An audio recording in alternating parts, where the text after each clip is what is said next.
Hemos iniciado a meditar en el libro de Hechos y yo quisiera que en este momento tomemos tiempo para orar. Cantábamos sobre todo reino y nación. Y de esta manera se ha levantado el Señor o ha sido puesto Jesús a resucitar de los muertos a la diestra del Padre. Y cuando vemos en Hechos 2, Pedro dice: a este Jesús que ustedes crucificaron, Dios le ha hecho Señor, Kyrios, Rey y Cristo, el Mesías o el ungido de Dios, el enviado. Esto confirma que Él es el Salvador del mundo. Y hoy que estamos de esta manera recordando en la palabra de Dios, en la semana, el inicio de la iglesia en la venida del Espíritu Santo, podemos agradecer a Dios porque somos parte de ese reino que se ha levantado. El tema de hoy será restaurando el reino, y yo pensaba en ponerle ese título: o la conquista del reino. ¿Cómo es ese reino que el Señor nos ha dado y cómo conquistamos ese reino? Cómo el Señor está restaurando no el reino terrenal de Israel, sino un reino celestial. Oremos al Señor. Padre, te damos gracias en el nombre de Jesús y pedimos que realmente podamos ponerte en nuestra vida sobre todo reino y nación, sobre toda autoridad, sobre toda potestad. Tu palabra nos dice que al resucitar y dar mandamiento a los discípulos, tú les dijiste: toda potestad me es dada en el cielo y en la tierra. Por tanto, vayan y hagan discípulos a todas las naciones, bautizándolos en el nombre del Padre y del Hijo y del Espíritu Santo, enseñándoles que guarden todas las cosas que yo les he mandado, y aquí yo estaré con ustedes todos los días hasta el fin del mundo.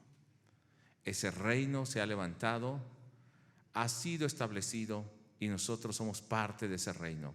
Estamos viviendo dentro de ese reino y ahora proclamamos y llevamos ese reino a todo lugar donde aún no ha sido conocido, donde aún hay oscuridad, donde se necesita el evangelio de la salvación y que la gente conozca a Jesús. Ayúdanos a vivir como ese reino restaurado en el nombre de Jesús. Amén. Bien, hoy yo quisiera que iniciemos con los capítulos 1 al 3 de Hechos. Ya nuestros hermanos han compartido sobre estos pasajes. No voy a recordar tal vez lo que ellos han compartido, aunque toque los temas, pero yo quiero que usted piense en el reino que el Señor está levantando. De hecho, en el capítulo 1, verso 6 de Hechos, dice de la siguiente manera: cuando los discípulos ven a Jesús resucitado y antes que Jesús ascienda, Él les ha dado promesa también del Espíritu Santo. Pero en el verso 6 dice: entonces los que se habían reunido le preguntaron diciendo: Señor, ¿restaurarás el reino a Israel en este tiempo? ¿Cuál es la pregunta de los discípulos y la gente que está con él? Bueno, no solamente de los 12 apóstoles, sino todos los discípulos y los creyentes. Señor, ¿restaurarás el reino a Israel en este tiempo? Entonces el libro de Hechos nos va a hablar de dos temas principales: el reino de Dios y la obra del Espíritu Santo en ese reino de Dios a través de la iglesia. Cómo se edifica ese reino de Dios y cómo se está construyendo a través del poder del Espíritu Santo y la predicación del evangelio de los creyentes. Entonces vemos que a partir de este verso, preguntando, y yo creo que es la pregunta como básica de los discípulos, porque habían visto a su maestro morir y ahora resucitar: Señor, ¿ahora sí vas a restaurar el reino a Israel? ¿Lo vas a hacer en esta tierra, en este tiempo? Porque la mirada de los discípulos y de los judíos a unos discípulos que ya habían caminado con Jesús era: el reino le pertenece a los judíos, ¿o no? Solamente para ellos es el reino. Los demás, las demás naciones son gentiles, gentuza, son perros. Así los consideraban ellos. Nosotros somos el pueblo elegido, los únicos. Dios le dio promesa a Abraham, solamente a Abraham y su descendencia. Por eso, lamentablemente dentro de la iglesia cristiana todavía se sigue teniendo este concepto. No, un judío es mayor que un gentil. ¿Dónde dice eso la Biblia? O pensamos que por tener el símbolo judío, la bandera judía, somos más creyentes que los demás. O pensamos que por referirnos a Jesús como Yeshua HaMashiach es más poder porque lo estamos diciendo en hebreo. O pensamos que por hablar algunas palabras en hebreo y ponerlas en la Biblia es más poderosa la palabra. Porque todavía tenemos ese pensamiento, solo los judíos. La gente va y en el muro de Jerusalén ponen sus peticiones en un papelito. Es que allá sí Dios escucha. Y acá en México no. ¿No dijo Jesús, cuando vayas a acercarte al Señor en oración, qué debes hacer? Cierra las puertas de tu recámara y ahí en secreto, y el Señor que ve en lo secreto te va a recompensar? Tu comunión personal. Pensamos eso. E inclusive pensamos, bueno, si el pastor ora, tiene más poder la oración que si oro yo, oramos todos. O si oro en el templo hay más poder, y no quiero decir que esté mal que pidamos a un hermano o al pastor que ore, no. O que nos reunamos, está bien. Sin embargo, no pensemos que es el lugar o que es la persona. Es Jesús, hermano, que es el reino predicado. Es Jesús quien tomó el poder y la autoridad. Es Jesús quien murió y es Jesús quien resucitó. Y ahora nos ha dado el perdón de pecados. Ellos tenían este concepto cerrado. Sin embargo, ellos decían, ahora sí, el reino va a ser para nosotros.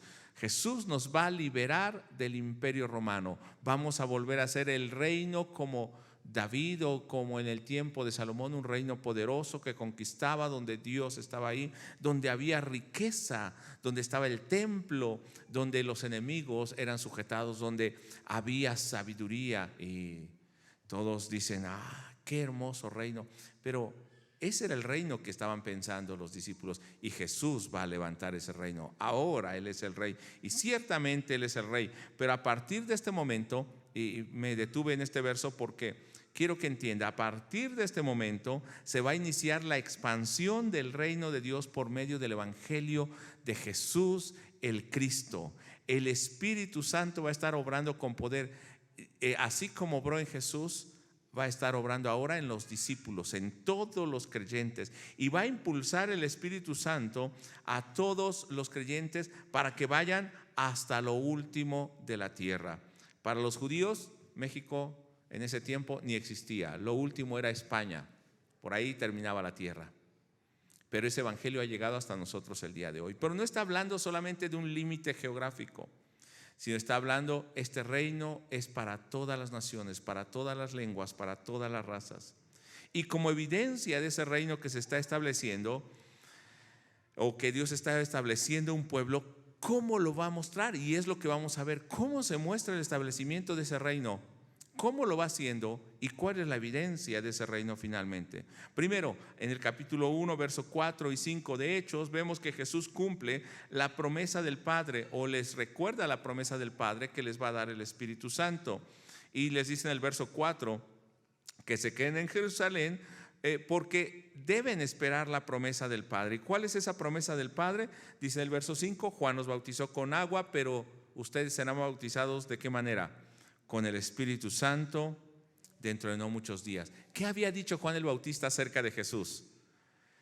Yo los bautizo con agua, pero el que viene después de mí los bautizará con Espíritu Santo y fuego. Entonces Jesús está recordando esto y lo va a cumplir. Entonces podemos pensar aquí que es la obra del Espíritu Santo que llena de poder al creyente, que lo capacita, que le revela para poder predicar el reino hasta lo último de la tierra. Jesús mismo les dijo, no se preocupen qué van a hablar cuando los lleven a las sinagogas, cuando los estén interrogando, porque el mismo Espíritu Santo va a hablar a través de ustedes. Y eso no quiere decir que ellos no leyeran la palabra de Dios, no conocieran al Señor, sino que el Espíritu Santo los guiaría para hablar las palabras correctas. Ahora, con ese poder del Espíritu Santo, son enviados para establecer el reino no solamente a Jerusalén, sino hasta lo último de la tierra. En el capítulo 1, versos 1 al 3, que es el inicio de Hechos, el escritor que se llama Lucas, que es griego, está enviándole esta carta a Teófilo. Teos es Dios, Filos es amigo o el que ama a Dios. Y también Lucas, el Evangelio de Lucas escribe a esta persona. Pero algunos dicen es que su nombre no era Teófilo, sino está hablando a todos los amigos de Dios, a los que aman a Dios. Sin embargo, él lo dirige a una persona, pero el nombre de esa persona es el amigo de Dios. Entonces, este escrito, el libro de Hechos, ¿para quién es? Para Teófilo, el amigo de Dios. Si nosotros lo generalizamos un poco, sería, ¿quién es Teófilo aquí? El amigo de Dios, el que ama a Dios. Para ti es esta palabra. Y dice en el verso 1 que él va a escribir las cosas que Jesús comenzó a hacer y a enseñar. ¿De qué va a hablar? De lo que hizo y lo que enseñó. En el verso 2 dice hasta cuándo, hasta que fue recibido arriba. Y luego ¿qué hizo? Dando mandamientos por el Espíritu Santo a los apóstoles que había escogido. Fue ascendido o ascendió. ¿Y qué hizo antes de ascender? Dio. A ver, no escuché, ¿qué dio? ¿Qué dice la palabra? Creo que no. A ver, los hermanos que están en línea, creo que ellos me van a contestar más rápido. ¿Qué dio? Mandamientos. Y a veces no lo queremos decir porque mandamiento no es una opción, es algo que el Señor está ordenando que yo haga. Dio mandamientos por el Espíritu, y esto es bien importante. No fue solamente un mandamiento, una palabra, sino el mismo Espíritu estaba trayendo ese mandamiento del Padre, pero el mismo Espíritu realizaría o llevaría a la conclusión el cumplimiento de ese mandamiento en los creyentes.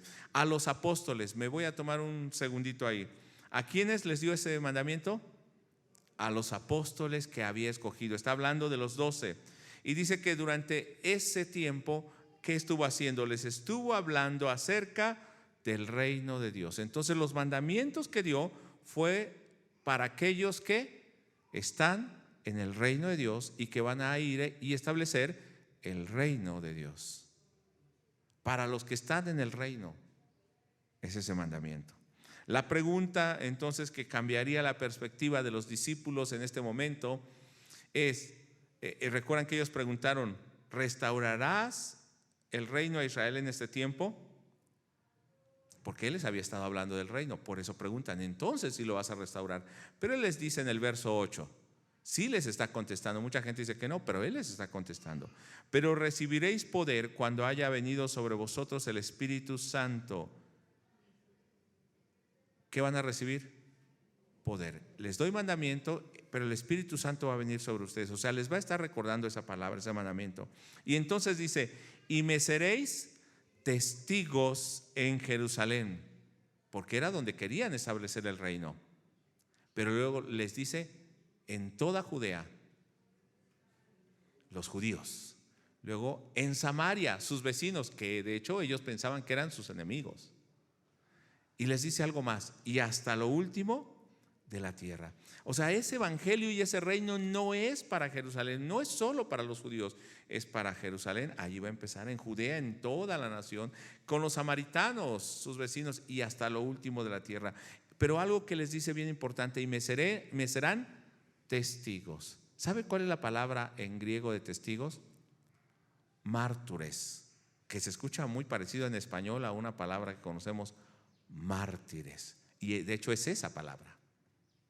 Mártires, testigos, aquellas personas que están dispuestos a entregar su vida por dar testimonio, por cumplir el mandamiento. Amén. Yo le voy a preguntar aquí, ¿cuántos somos testigos de Cristo? Testigos de Jesús. ¿Estamos dispuestos a negarnos a nosotros mismos y a entregar nuestra vida por Él? No es tan fácil, ¿verdad?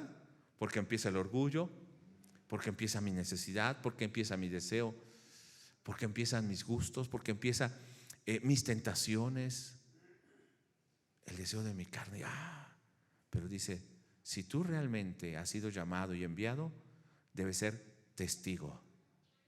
Martus es la raíz de mártires.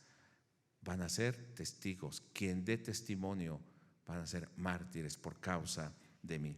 Entonces los discípulos, a partir del capítulo 1, ellos entienden, se les dice, aunque no entienden completamente, que ese evangelio y ese reino no es para ellos solamente, sino es para todo lugar, para toda persona.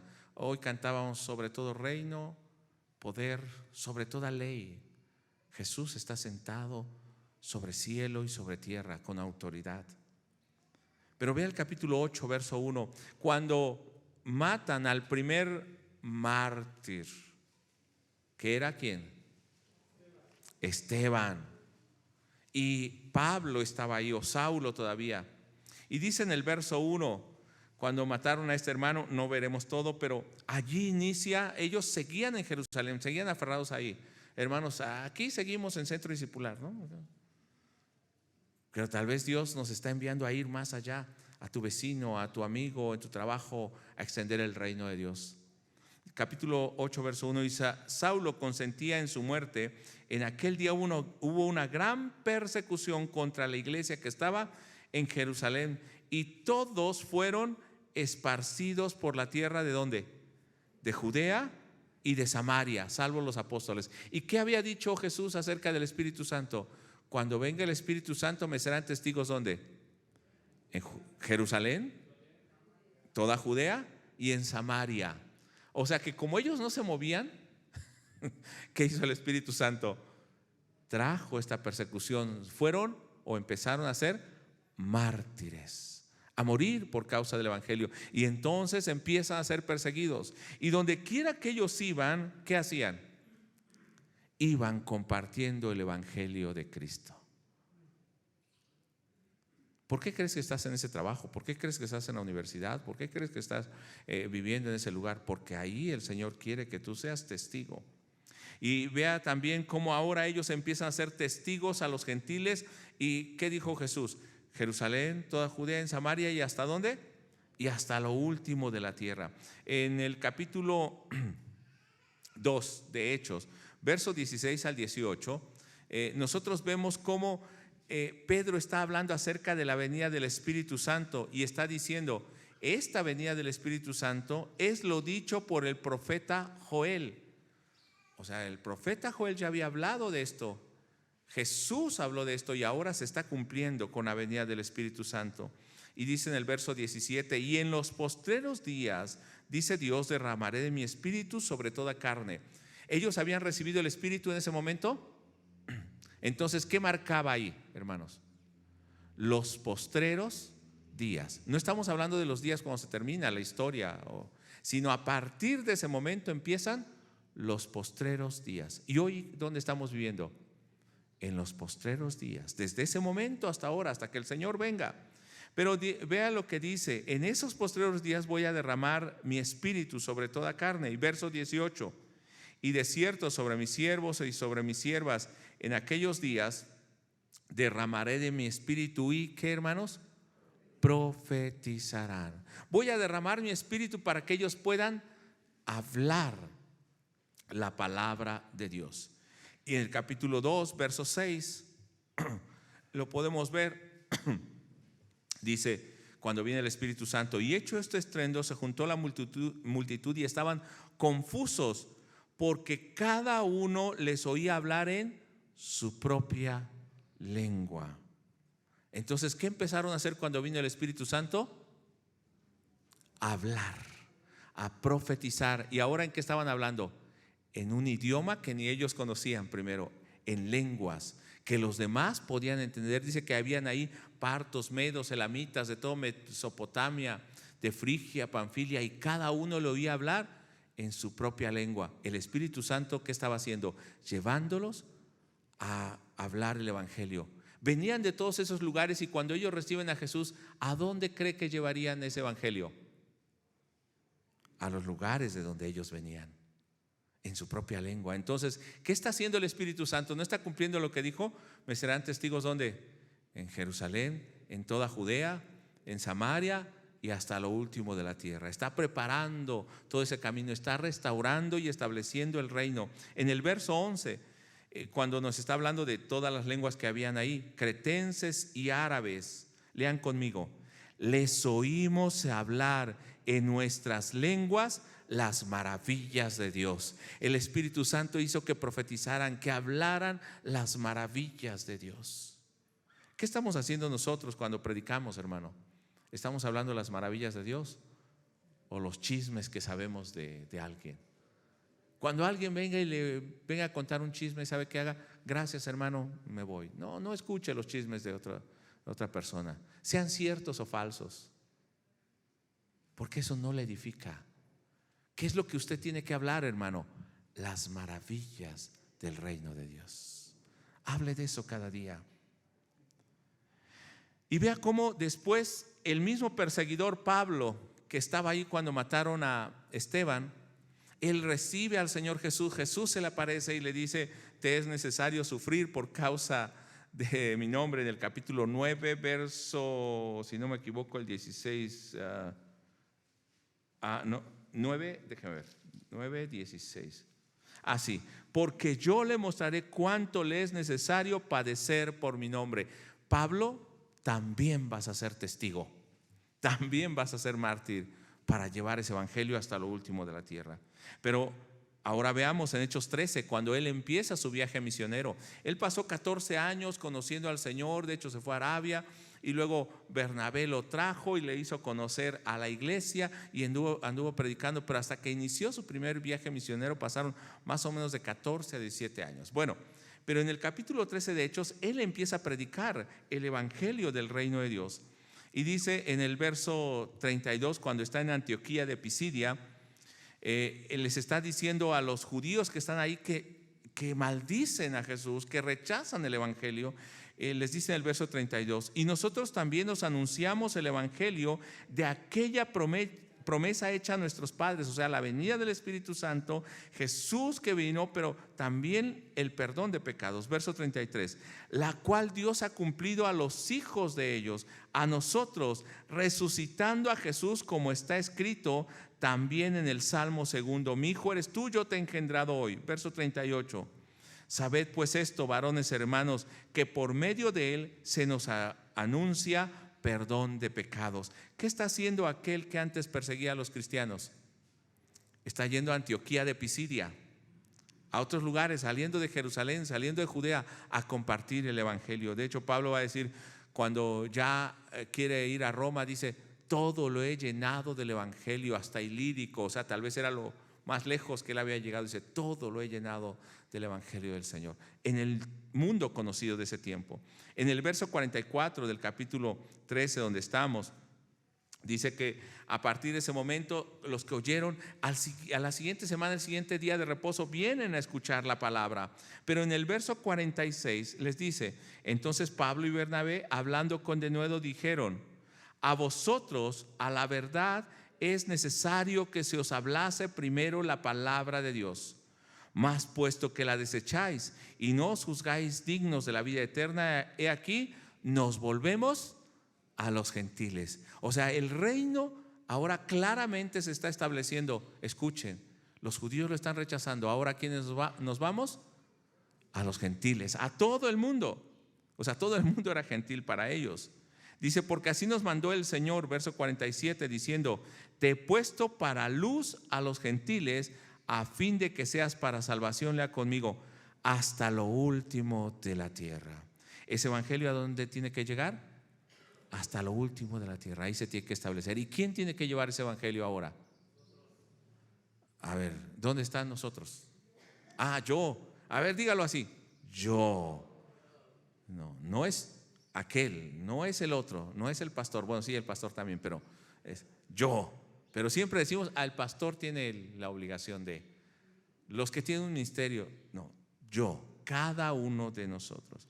De hecho, este era el cumplimiento de Isaías capítulo 49, verso 6, cuando en profecía se le está diciendo hasta dónde va a llegar en estos postreros tiempos el reino de Dios. Dice Isaías 49, 6, dice: poco es para mí que tú seas mi siervo para levantar las tribus de Jacob y para que restaures el remanente de Israel. También te di por luz de las naciones para que seas mi salvación hasta lo postrero de la tierra. No se quede esa salvación en Israel, sino hasta lo último de la tierra. El Señor entonces está restaurando un reino, pero ya no un reino terrenal, limitado, temporal, sino un reino eterno a través del Espíritu Santo, la publicación del Evangelio, las buenas noticias de que Jesús, el Cristo, ha venido, ha muerto, ha resucitado para darnos perdón de pecados, que ahora es Rey y Señor, Salvador, y que los gentiles pueden recibir salvación. Ese es el reino que el Señor está levantando. Y quiero hacer una analogía en este momento, o sea, una comparación entre el reino de Israel y el reino que Jesús levantó. O sea, el reino que ellos pensaban y el reino que Jesús levantó. Jesús escogió a 12 discípulos y les dio poder y los envió a predicar. Amén. Y dice: ustedes vayan y prediquen el reino de Dios. Pero si nosotros vemos en Números capítulo 13, cuando salen de Egipto y van por el desierto para conquistar la tierra que Dios les ha dado, porque ellos tenían el pensamiento que ahí Jerusalén, que solamente en Canaán o en Judá sería el reino de Dios, Moisés envía 12 espías a reconocer la tierra que ellos van a poseer. Dice en el verso 1 en adelante al verso 3: y Jehová habló a Moisés diciendo: envía tú hombres que reconozcan la tierra de Canaán. Lea conmigo: la cual yo doy a los hijos de Israel. O sea, no era que a ver si la toman, dice el Señor, vayan y vean solamente, porque yo se las doy. De hecho, en el mismo verso 2 al final dice que escogieron príncipes de cada tribu, principales, para que fueran. Y verso 3: y Moisés los envió desde el desierto de Parán conforme a la palabra de Jehová. ¿Cómo los envió? Conforme a la palabra de Dios. Vayan y reconozcan lo que van a poseer. Sin embargo, ¿qué pasó con ellos? Van y ven la tierra próspera, rica, pero vieron ciudades fuertes, hombres grandes, y tuvieron temor. Había dificultad y tuvieron temor. Dios los había enviado, pero le estaban creyendo más a las circunstancias que a Dios. Dios ya les había dicho: posean esa tierra, pero ellos decían: nosotros no podemos, porque pensaban que ellos lo harían. No se daban cuenta que era Dios el que los estaba enviando. Tuvieron temor. De esos 12 espías, 10 rechazaron. Solamente Josué y Caleb pudieron entrar. Ven Números 13, verso 4 al 10. Voy a leer algunas partes. Verso 4: y decían el uno al otro: designemos un capitán y volvamos a Egipto. Viendo lo que Dios tenía para ellos, ¿qué querían hacer? Volverse a la esclavitud. A veces nosotros, teniendo el reino de Dios, ¿qué queremos hacer? Volvernos a nuestra vida pasada. Pero dice en el verso 6: y Josué, hijo de Nun, y Caleb, hijo de Jefone, que eran de los que habían reconocido la tierra, rompieron sus vestiduras y hablaron a toda la congregación de los hijos de Israel, diciendo: la tierra por donde nosotros pasamos para reconocerla, lea conmigo, es tierra en gran manera buena. ¿Vieron lo mismo que los otros? De hecho, los otros antes, ¿qué dijeron? Ciertamente la tierra, hay buenos frutos, es tierra buena. Estos también vieron lo mismo, pero los otros dijeron: volvámonos a Egipto. ¿Cuál fue la diferencia? Enseguida lo vemos. Vea los siguientes versículos. Verso 8: ¿dónde estaba la diferencia de los que querían volver a Egipto y los que querían ir y poseer la tierra? Verso 8, lea conmigo: si Jehová se agradare de nosotros, Él nos llevará a esa tierra y nos las entregará. ¿Son ciudades fortificadas? ¿Son gente grande? Sí. ¿Es difícil para un hombre un ejército común? Sí. Pero si Jehová se agrada de nosotros, nos los va a entregar. Entonces dicen ellos en el verso 9: no seáis rebeldes contra Jehová, ni temáis al pueblo de esa tierra, porque nosotros los comeremos como pan. Su amparo se ha apartado de ellos y le ha conmigo, y con nosotros está Jehová. ¿No vieron lo mismo? ¿No recorrieron la misma tierra? ¿Dónde estaba la diferencia? Ellos estaban creyendo a la palabra de Dios, confiando en lo que Dios había dicho. Y ellos están diciendo: si Dios está con nosotros, nos los va a dar. Dios los ha quitado, se ha apartado de ellos y está con nosotros. Ahora, ¿por qué quiero hacer esta comparación? Esta analogía. Porque Jesús, ¿qué hizo? Escogió a 12 apóstoles. Apóstoles significa enviados. Escogió a 12. De hecho, uno le traicionó. De los 12 espías que fueron a reconocer la tierra, 10 se volvieron atrás y no entraron a la tierra. Solamente 2 entraron. Pero de aquí uno solamente no había creído a Jesús. Y posteriormente los discípulos, ¿qué hacen? O Pedro, recibiendo el Espíritu Santo, ¿qué hace? Dice: es necesario que escojamos a uno para que se completen esos 12, como las tribus de Israel. Recuerde de qué les habló Jesús: del reino de Dios. Recuerde qué es lo que estaban estableciendo: el reino de Dios. Y Él los envió a predicar ese reino. Entonces, quiero hacer esta comparación. No es que la Biblia lo diga así, yo estoy haciendo esta analogía. Que de esa misma manera Jesús escoge a esos 12 para que ahora no vayan y reconozcan la tierra, sino ellos vayan con el poder del Espíritu Santo. ¿Y qué van a hacer? Conquistar esa tierra, establecer ese reino, lo que no pudo hacer el Israel físico. Dice en Hechos 2, versos 6 y 11, que ya lo leímos antes, solamente cuando dice en el verso 6: cada uno le oía hablar en su propia lengua. ¿Qué estaban haciendo? Estaban yendo y estableciendo el reino de Dios. Pero ahora no era por armas, no era conquistando una tierra, sino era por el Espíritu Santo y por la predicación del Evangelio que ellos oían y recibían la salvación. El verso 11, que también lo leímos hace rato: les oímos hablar en nuestra propia lengua. ¿Qué cosas? Las maravillas de Dios. Pero yo quiero que ponga atención en el final de este verso.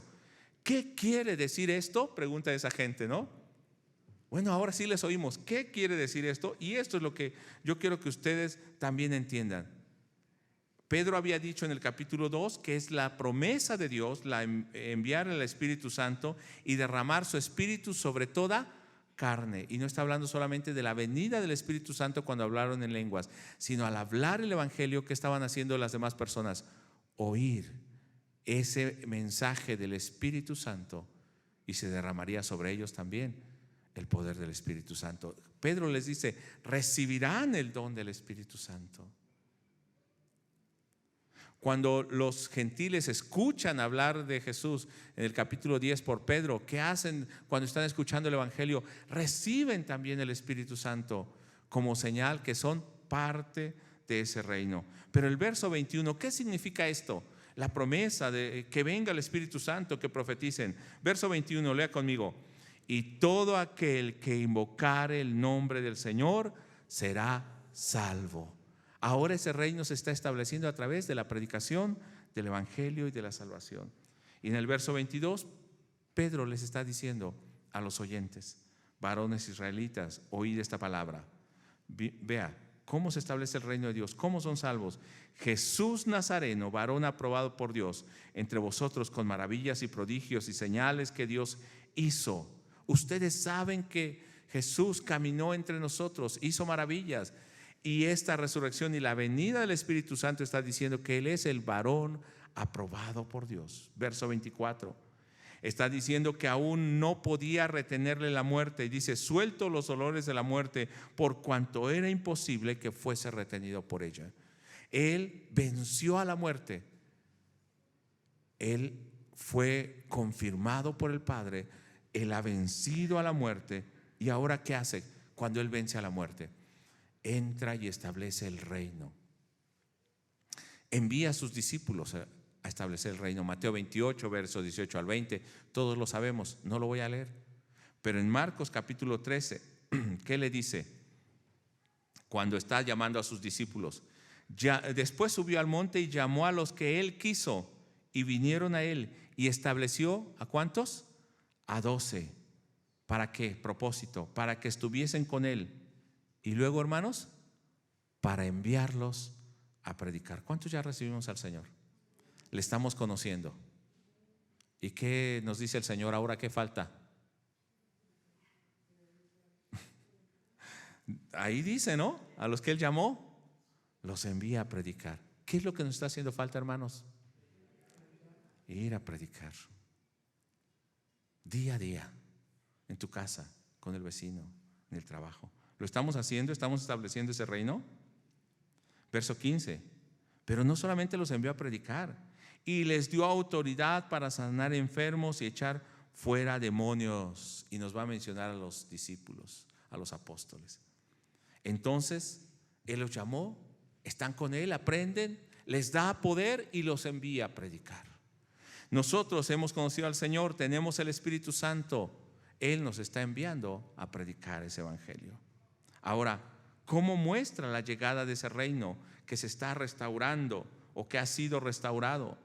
¿Cómo muestra que Jesús es el Rey? Mire, en el capítulo 2 de Hechos, verso 30 en adelante, vamos a ver cómo se ve la restauración de ese reino, pero ya no el reino de aquellos temerosos, de aquellos que dijeron volvamos a Egipto, que no le creyeron a Dios, sino aquellos que han recibido el Espíritu Santo, que fueron enviados con poder, aún sobre los espíritus inmundos y sobre la enfermedad. Y ahora, ¿qué están haciendo estos hermanos? Están conquistando el reino de Dios. Y tanto ha sido así que usted y yo hemos llegado a conocer porque esos 12 hombres y también Pablo y luego los que siguieron tuvieron el valor y creyeron a Jesús, compartieron el evangelio y ha llegado hasta nosotros. Después de ¿cuánto? 2000 años. Sigue extendiéndose ese reino. Verso 30, entonces del capítulo 2 de Hechos. Pero siendo profeta y sabiendo con qué juramento Dios le había jurado que de su descendencia en cuanto a la carne levantaría al Cristo para que se sentase en su trono, o sea, David vio esto y dice, el Cristo va a sentarse en mi trono. ¿Quién se sienta en un trono? El Rey. Dice, entonces ese Mesías es Rey. Verso 31. Viéndolo antes, habló de la resurrección de Cristo. Entonces la resurrección de Cristo, ¿qué significa? Que Él se levanta para sentarse en el trono como Rey. Dice, vio la resurrección del Cristo, que su alma no fue dejada en el Hades, ni su carne vio corrupción. Lea conmigo el 32. A este Jesús resucitó Dios. O sea, hermanos, la muerte no le pudo vencer. Ya David había hablado de eso y dijo que el Cristo iba a resucitar y se iba a sentar en su trono. Entonces está diciendo que al resucitar Jesús es el Mesías, Jesús es el Rey. Vamos bien hasta ahí, verso 33. Así que ahora ese Jesús que Dios ha resucitado por el Espíritu Santo, entonces vea en el 33.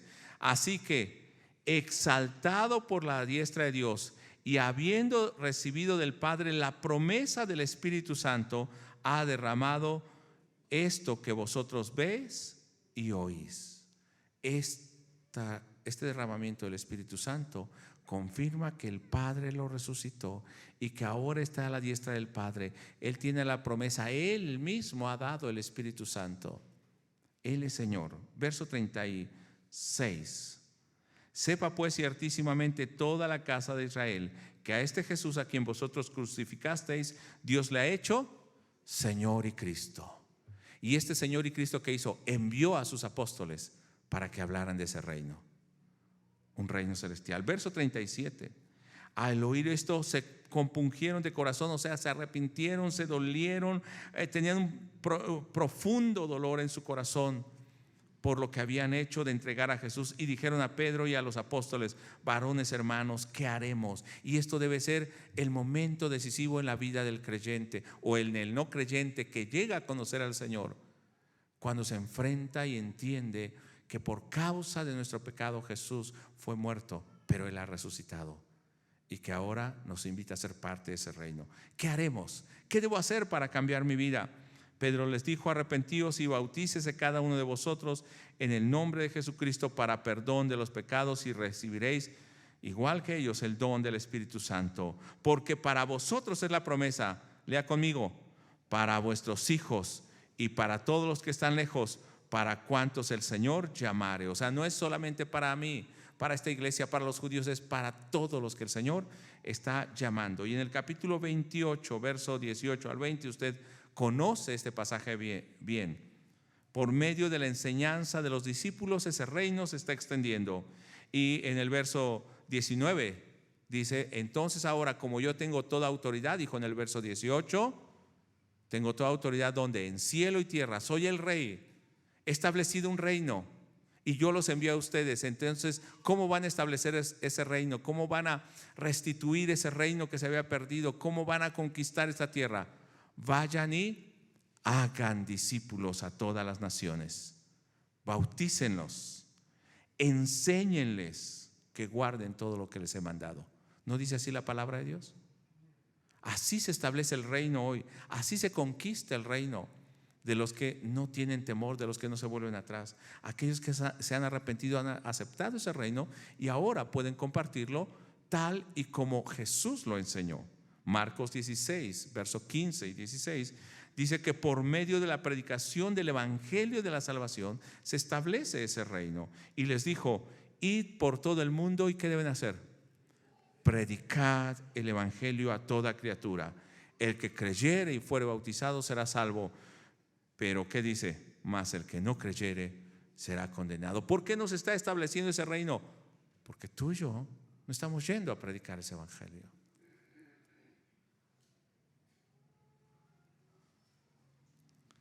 Bueno, ya no oí amén, pero también puede ser ay de mí. Tenemos que hacerlo. Lucas 24, 47 al 49 dice que por medio de la predicación en el nombre de Jesús se predicaba este reino, pero debía haber arrepentimiento, como lo dijo también Marcos 16. Dice en el verso 47 de Lucas 24: y que se predicase en su nombre el arrepentimiento y perdón de pecados. ¿En dónde, hermanos? En todas las naciones, comenzando de Jerusalén. Y vosotros sois testigos de estas cosas. He aquí, yo enviaré la promesa de mi Padre sobre vosotros, pero quedaos vosotros en Jerusalén hasta que seáis investidos del poder de lo alto. Ya tenemos ese poder. Ahora, ¿cómo vivía? Deme 2 minutos más para terminar. ¿Cómo vivía esa iglesia que había recibido el reino? En quienes se había establecido el reino y quienes ahora estaban predicando el reino. Y esto debe ser el punto donde tenemos que llegar, si estamos o no estableciendo el reino de Dios. Hechos 2, verso 40. De 2 maneras se estaba viendo este reino.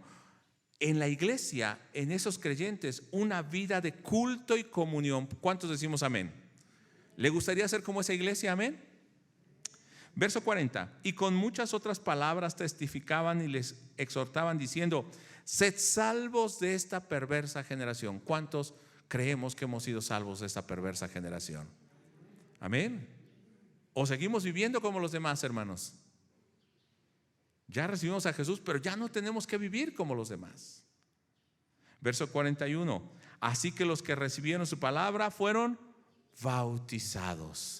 ¿Qué hicieron? Recibieron su palabra, o sea, creyeron al evangelio, luego cumplieron y se bautizaron. Necesitamos bautizarnos los que no han sido bautizados. Y se añadieron aquel día como 3,000 personas. Imagínense una iglesia así de un día para otro. Todos decimos amén. Pero no solamente se unieron, ¿qué significa? Se comprometieron, estaban allí, eran parte de. Se unieron a la iglesia, al pueblo, a la asamblea. Verso 42. ¿Qué hacían? Perseveraban en la doctrina de los apóstoles, seguían en enseñanza, no escuchaban algo diferente, no enseñaban algo diferente, seguían en lo que habían aprendido. En la comunión unos con otros, en el partimiento del pan y en las oraciones. O sea, tenían una vida de culto y comunión. Compartían la cena del Señor, el tiempo de oración. Cuando habla también del pan, está hablando de la cena del Señor, la comunión. Ellos estaban en esa vida de culto al Señor, alabanza, perseveraban en la doctrina, eran parte del pueblo. ¿Cuántos somos parte de ese pueblo? Amén. Nos gusta alabar a Dios, compartir la cena del Señor, tener ese tiempo de oración con nuestros hermanos. Cuando terminamos el servicio, oramos unos por otros, y en nuestras casas oramos por los hermanos. Pero también tenían esta segunda cosa: esa iglesia restaurada, o ese reino restaurado, se mostraba en la iglesia, en la vida de los creyentes, de esta manera. Verso 43. Era una vida de testigos. ¿Se acuerda qué significa ser testigo? Mártires, estar dispuestos a entregar su vida por el Señor. Una vida de testimonio. Amén. Veamos, ¿cuántos queremos tener esta vida de testimonio? Ya son menos que hace rato, porque ya les dije que es mártir, ¿no? Los de arriba también, hermanos, queremos tener una vida de testimonio. Sé que es difícil. ¿Cuál es la diferencia? Dice que ellos recibieron el Espíritu Santo. Nosotros, al recibir a Cristo, recibimos la promesa del Espíritu Santo. Entonces sí tenemos el poder de Dios, pero tenemos que empezar a vivir con esa seguridad cada día. Verso 43. Y sobrevino temor a toda persona, y muchas maravillas y señales eran hechas por los apóstoles. Queremos que esto pase cada día en nuestras vidas en la iglesia. Y todos los que habían creído, ¿cuántos han creído? Estaban juntos y tenían en común todas las cosas. Estaban como hermanos, juntos, y veían las necesidades de los otros. Pero nosotros no podemos estar juntos cuando a veces pues hasta se nos dificulta venir al culto del domingo, más el de entre semana, más si es de oración o no. Ouch. ¿No que estamos juntos? Vemos la necesidad de un hermano y ¿qué hacemos? Oramos por él, le ayudamos, y gracias a Dios, hermano, que sí, no puedo decir que no. Sí, oran los hermanos y sí apoyan a los otros hermanos. Gracias a Dios, hermano. Pero necesitamos corregir esas cosas que no las estamos haciendo, porque decimos esa iglesia era como el Señor quería que fueran, ¿o no? ¿Nosotros somos esa iglesia, hermanos? Tenemos que ser así. Continuemos. Y vendían sus propiedades y sus bienes y las repartían a todos según la necesidad de cada uno, y perseverando unánimes cada día, ¿dónde, hermanos? En el templo, aún sea miércoles o viernes. Amén. Hermano, aún sea domingo, nos levantamos temprano y venimos a alabar a Dios, ¿o no? Venimos con gozo. Cada día en el templo. Yo los invito para que el día miércoles y viernes haya más hermanos. Si usted puede, venga. Entiendo que los que están en su trabajo en la escuela no puedan llegar, pero los que estamos aquí podemos llegar. ¿Qué más hacían? Y partiendo el pan en las casas, o sea, tenían comunión entre los hermanos en sus casas, ya no solo en el templo, ahora en sus casas. Comían juntos con alegría y sencillez de corazón. Este tiene barbacoa, este tiene carne asada, pero este tiene arrocito y este tiene frijoles. No hay diferencia. Este tiene una casa hermosa, este tiene una casa muy pequeñita. No importa, somos una iglesia, una familia. Con sencillez de corazón, alabando a Dios y teniendo favor con todo el pueblo. Tenían buen testimonio en la iglesia, pero también con los de afuera. No se andaban peleando con todo el mundo, no le debían a todo el mundo, no le hablaban mal a los de afuera y a los hermanos, te amo, te quiero. No, eran iguales adentro y afuera. Lea conmigo la última parte. Y el Señor, no eran ellos, el Señor añadía cada día a la iglesia los que habían de ser salvos. Si queremos conquistar ese reino, si somos de esos 12 enviados o de los que hemos creído en el mensaje, en la predicación del Evangelio, tenemos el poder del Espíritu Santo, estamos conquistando este reino, hemos creído en la predicación que Jesús es el Cristo, el Mesías, que hay salvación solamente en Él. Debemos de ser testigos de Cristo, testigos con nuestras palabras, pero también testigos con nuestro testimonio. Una vida de comunión, una vida de adoración y una vida de testimonio también allá afuera. Quiero terminar con estas dos preguntas. ¿Estamos viviendo como esa iglesia de Cristo? Y no quiero decir que la iglesia sea perfecta, porque esta iglesia tampoco era perfecta, pero es un reto vivir como ellos, porque tenemos el Espíritu Santo. Y segundo, estamos estableciendo ese reino, estamos llevando la predicación de ese reino restaurado, estamos proclamando la restauración del reino con nuestra vida y con nuestro ejemplo. Es un reto para nosotros el día de hoy. Salir no de la misma manera que entramos, ser retados y vivir como esa iglesia que donde quiera que se para, predica el evangelio. De hecho, póngase en pie. En el capítulo 3 nosotros veremos cómo ellos salen y lo primero que hacen, Pedro y Juan, ven a un paralítico y dicen: nosotros no tenemos dinero, tú esperas dinero de nosotros, pero nosotros te damos lo que tenemos. En el nombre de Jesús de Nazaret, levántate y anda. Y empiezan a predicar, y por eso son llevados ante el concilio. Y cuando salen del concilio, ellos salen gozosos y dicen: permite, Señor, que cada día con más ánimo, con denuedo, hablemos la palabra, prediquemos el evangelio. Ese es el reino del que estamos viviendo, hermanos, y estamos predicando. Si no es así, hoy lo tenemos que empezar a vivir. Voy a pedir que oremos. Padre, estamos delante de ti. Si en este momento que nosotros estamos orando, también nuestros hermanos que están conectados en línea y los que estamos aquí, si alguno de ustedes se sintió retado para vivir en este reino que el Señor Jesús ha restaurado y ser enviado como ese testigo y publicar la palabra y también vivir ese evangelio, yo te pido que ahí donde estás orando solamente levantes tu mano. Ni siquiera vamos a ver quién lo hizo. Es tu compromiso con Dios. Padre, permite que nosotros podamos vivir como esos que has escogido para estar contigo, que han sido llenados de poder y han sido enviados a predicar el evangelio, a establecer ese reino. No como esos que fueron a recorrer la tierra y tuvieron temor y querían volver a Egipto, sino como estos que, llenos del Espíritu Santo, fueron y predicaron hasta lo último de la tierra.